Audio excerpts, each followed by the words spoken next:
Martha, how are you? Hey, Grant, I'm doing well. I love what you've done to the place there. Thank you. I did it myself. Isn't it lovely? These are Really, permanent, really by the nice. way. How are the cats? How are the kittens? Everybody's great. I mean, you can't go wrong with kittens, right? No, no. Thank you for sharing those pictures recently. My son wants them all, by the way. And the bees, did you ever carry through your plans for the bees? Are Ah. you just swamped with honey now? No, actually, we've had to move to Plan B involving the bees because Ah, the yard's not big enough for them. We hope to be riding shotgun with some beekeepers yeah, and just, so we can use the bee suits that we bought. But of it's going to be course. a while before we have our own hives. But we've got some friends who would like to have hives on their property. But we've been distracted with a few other things that I'd like to share with you later in the show. Oh, yes, please. I've been distracted all year long. We had a great year. We put out hundreds of segments of the radio show, but the distractions come from all those phone calls. Thousands of phone calls all year long. The voicemail box is always full. We Mm-hmm. listen to everything, by the way. The email box is overflowing. It is bursting at the seams. It's like a cartoon suitcase that, how they're always strapped really tight and clothes are hanging out, and things are falling out. So many lovely emails where people are sharing their memories and their stories and their thoughts and their ideas, sometimes taking us to task if they disagree, and that's fine too. In fact, I've got an email that I can't wait to share with you. It comes from Jan Kutzebau, who is a school principal in the Czech Republic. And Jan writes, I listen to your show quite often, usually when walking to the school. I even have a place that I call Chinesky's Place. This is the place where his isn't that great? This is the That's place where adorable. his quiz always begins since it comes more or less at the same time from the start of the show. And anyway, Yun was responding to the conversation that we had about helicopter parents, those parents who kind of hover over their kids and are really involved in their lives. And we talked about the fact that in Danish, there's a term that translates as curling parents. And the idea is that these are parents who, as in the sport of curling, are there in front of the kids, sweeping things out of the way to make the kids' Oh, that's lives lovely. We easier. have to talk about this on the show, Martha. We have to share this with everyone. That's lovely. So this big block is moving down the ice and the parents are frantically brushing in front of it. I love it. That's a perfect image. Isn't it great? It's called curling foreldre or something like that in Danish. But I Jun said that he and his wife Sharka decided that they're neither of those, that they're golf parents. Ah. So you kind of set your sights on a distant hole, push the kid in that direction towards the hole in the flag and just hope that yeah, I don't think they're actually hitting their children, but it's a gentle push Right. towards the flag, right? And then you trudge Right. after them. There's the children are speeding away, and you're just like plodding along. Probably Yeah. don't even have a cart, carrying Yeah. your own clubs because Yeah, you yeah, gotta that's a let really them nice go. metaphor. Yeah, as a father of a 13-year-old, I'm 50, he's 13. He's got me beat on speed, and pretty soon he's going to pass me in height. Can you believe that little guy is now going to pass me in height? Probably this year. He's Little Guthrie 13. he's close to what, 6 feet now? Yeah, nearly 6. He may even be over 6 feet. I haven't measured it. The Christmas tree is in the way of the bookcase where we put the marks. So after we take the tree down, we'll put another pencil mark on there and see where he stands. Yeah, well, as you know, Grant, almost exactly a year ago, I became stepmom to a couple of wonderful young men in their 20s. So I've been enjoying that all year, but I've also been involved in raising a few other, shall we say, creatures. And I'd But not love to tell bees you more this about time. that. Not bees; those were my Ooh. gateway bug. But You've always got some bug, Martha. Well, let's watch this video and see what she's been up to now. One of the most rewarding things my spouse and I did this year was to rescue and raise 2 litters of feral kittens. we kept two of them, including this guy. Then we rescued a feral caterpillar. A monarch caterpillar. I'd always been fascinated by the monarch's life cycle, The caterpillar spins this bright green chrysalis, and inside, its body breaks down into a kind of chemical soup. In a matter of days, all of that reconstitutes into a butterfly. So when we found a caterpillar crawling on our front door, I was thrilled. We brought it out and put it on this milkweed plant. Within hours, there was a brilliant chrysalis hanging from that leaf with the caterpillar inside. The next day, though, the leaf had fallen to the ground with the chrysalis still attached. A fall like that can be fatal. Even if the butterfly manages to develop and emerge, it still has to hang free for a while to dry and expand its wings. So after some frantic research, we brought the whole thing inside and taped it to the bottom of this bookshelf. A few days later, the chrysalis turned clear, which meant that the butterfly could emerge at any second. We raced outside with the shelf and set it across 2 chairs. What happened next was astonishing. The newly hatched butterfly hung around for a couple of hours and then flew off. That process of emerging is called eclosion. This word goes back to the Latin claudere, meaning to shut. It's a relative of claustrophobia, enclose. No one knows for sure why we call it a butterfly.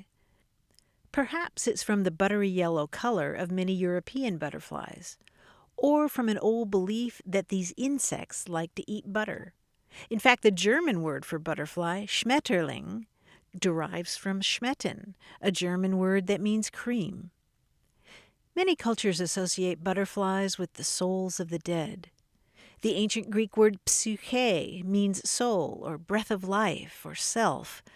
It's the source of our own word psyche and psychology. But the Greeks also used psyche to mean butterfly.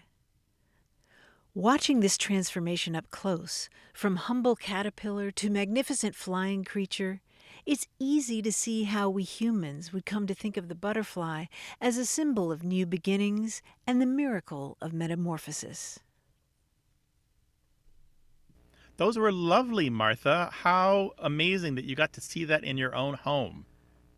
It was astonishing, really. I mean, if you think about what really happened, and I'd heard about that all my life, and this was the first time that I'd ever gotten to see it up close and personal, and I feel like I had a little role in rescuing it from the ground, and making sure that it had that room to go through its eclosion.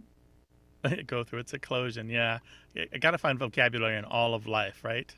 Yeah, well, and of course you got to find metaphor too, and I think about the end of 2020 and moving into 2021, Hmm. and just how I'm hopeful that we're going to have some kind of, I don't know, worldwide eclosion where we all just emerge Yeah. brand Well, the new and the arrival of all these vaccines looks like good news. A mhm. fresh year is often time for a fresh start where we all make new commitments to our loved ones and to our communities. And so maybe more of us will do that this year and vow to change the world around us. And 2021 will be uh, a sharp contrast to 2020. What do you think? Let's hope. Let's hope. By the way, somebody who's made a big difference around here, I've got some pictures from her. Here are some butterfly pictures from our producer, Stephanie Levine. Look at these. Aren't these gorgeous?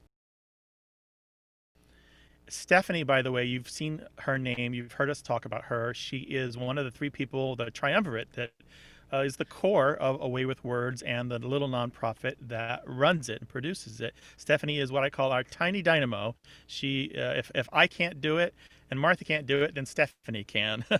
We can't do it without her. So thank you, Stephanie. We love you very much, and thank you for these photos.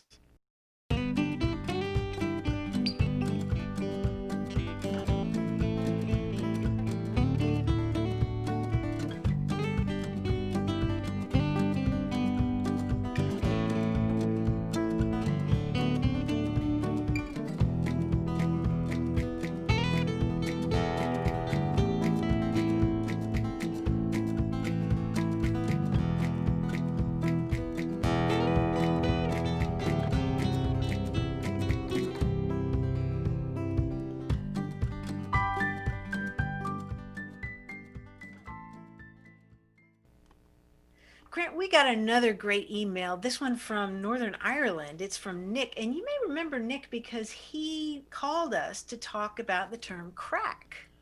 Oh yeah, Good that's right. crack? Yeah, means great fun in Irish Right. English, right? And he wanted to know Yeah. about the origins of that. But now I saw that email. He's back in Ireland, and that's where he's hunkering down for the pandemic. Mm-hmm.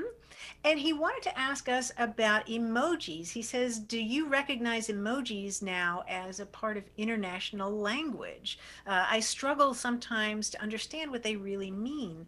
And he wants to know who sets the standards, who sets the definitions for emoji. Oh, that's a great question. Well, let's talk about emoji in the first place. Do you use a lot of emoji, Martha? I think I remember you saying that it took a while for you to adopt them and really make them a part of your everyday communication. I don't use that many, but there are a few that keep turning up in my texts again and again and again. Certainly a heart, certainly a smiley face, certainly a laughing face, Right. and I guess I say a lot of things that require a goofy face too. Lots of jokes. But yeah, but that's pretty much it. Now, you were a latecomer to emoji, right? You were kind of, not that you disliked them, but you were reluctant. I think I remember you saying you weren't quite sure where they fit into your world of communication, all the things that you needed to say. Yeah, I felt like I could just use, words, written Right. words. But That's our but some trade, right? That's what we do. yeah, but sometimes a well-placed emoji I think is a nice little kicker. Yeah, there exactly. That's a good word for it. There's a explanation for this, for what emoji do, and emoticons before them. You can date me as a Gen Xer because I still use a fair number of emoticons. Emoticons being the little faces and symbols, the little scenes that you can make out of punctuation, and they predate the internet by quite a number of years. Mm-hmm. Um, but they add something back into the language. This is called paralinguistic restitution. I've been talking about this for a long time, and it's kind of satisfying to have a term for that. What it means is that they're putting back into the written language something that is already in the spoken language. We can do things with our hands and our faces Mm-hmm. and our bodies, gestures and movements that you can't do in the written language. The written language is a poor facsimile of the spoken language. The spoken language is the original language, and the written language struggles to keep up and struggles to really do all the things that the spoken language does so well. You might think, oh, well, the spoken language is messy, but the spoken language is in some ways better. It's more perfect, and the written language, there's a reason you have to teach it because it doesn't come naturally to us. And so this paralinguistic restitution restores to the language thing. So I can put in an emoji at the end of a sentence, and you immediately know I was kidding. Or I can put an emoji at the beginning of a sentence, and you know that I have feelings for you, right? You know that what's coming after is a come on, or I'm asking you out, or you know that what I said wasn't sarcastic, that I meant it genuinely. All of these things might take 10, 15, 20, 100 words to write. An emoji will do the one job. Last week I had the good luck, as I have for 20 or more years, to hang out with the American Dialect Society doing the Word of the Year vote. We did our first virtual Word of the Year vote. And one of the categories this year, as in some of the past years, was Emoji of the Year. Now, the overall Word of the Year was COVID. That's kind of, that's not a bad choice. But I want to focus on this subcategory of emoji. The ones that were in the category this year, well, the winner overall was, ta-da-da-da, the mask emoji, the face with the medical mask. And it's a perfect for 2020, right? The other one was the two fingers touching emoji, which is kind of like used in case shyness or hesitation or pleading. And Mm-hmm. combining that with the pleading eyes, it might be kind of a beseeching thing. The two of them together, it's kind of like, is that for me? Somebody says, I have a free PS5, and you put those two in the chat. Can I have it? It just means, I really want it, but I'm trying not to be so bold as to demand it. The number two runner up, though, wasn't an emoji. It was the new Facebook symbol, the emoji with the hugging heart. used on Facebook for the care reaction. Now, this gets us to one of Nick's other questions, like who decides? Well, there is part of the Unicode consortium has a committee that accepts proposals for new emojis, and they read the proposals and they vote on them and they discuss them and talk to the communities that are involved and consider the different art and the way that it might be visually displayed, and are there ways to abuse it, that sort of thing.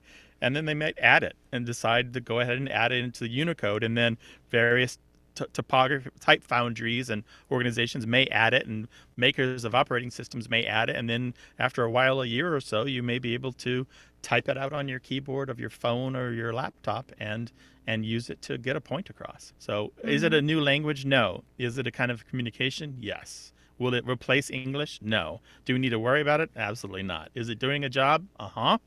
Yeah. Is it fun? Of course. Do you need to worry that the world is being overtaken by emojis and that it's destroying English? No. There are bigger things to worry about, certainly for 2020 and probably for much of 2021. So let's just enjoy the fun of emoji. And I think Nick is of that mind as well. We know him from having him on the show and from his previous emails that he's a fun guy. And he even signs off with the prayer hands emoji. So I think Nick is on board emoji. Yeah, that was handy. Yeah, that one is very handy. Yeah. You use that either to generally mean prayers or I'm praying for you, or like that's also the very heartfelt please. Can you give me a ride to the airport, please? You put the prayer hands emoji. Right? Polysemy in emoji. Yeah, polysemy, having more than one meaning. Hey, Grant, the tide's coming in. I'm going to have to go in a second here. All right, yeah, don't get your new shoes wet, Martha. All right, I'm already rolling up my pants. Well, bring me some crab or some clams or whatever you find out there. You got it. Sea One of slugs the even. advantages of being based here in San Diego. Yeah, I'll send you some lemons in exchange, right off the tree in my Great. yard. Oh, sweet. Okay. All right. Sour, we but could yeah. Let's have a distanced seafood dinner, maybe. Yeah. Stone soup. You bring the lemons, and I'll bring the whatever I find down here at the store. That's nice. We want to thank everyone for watching this, and we want to thank you for your donations that support the show. We can't do this show without listener support and listener donations.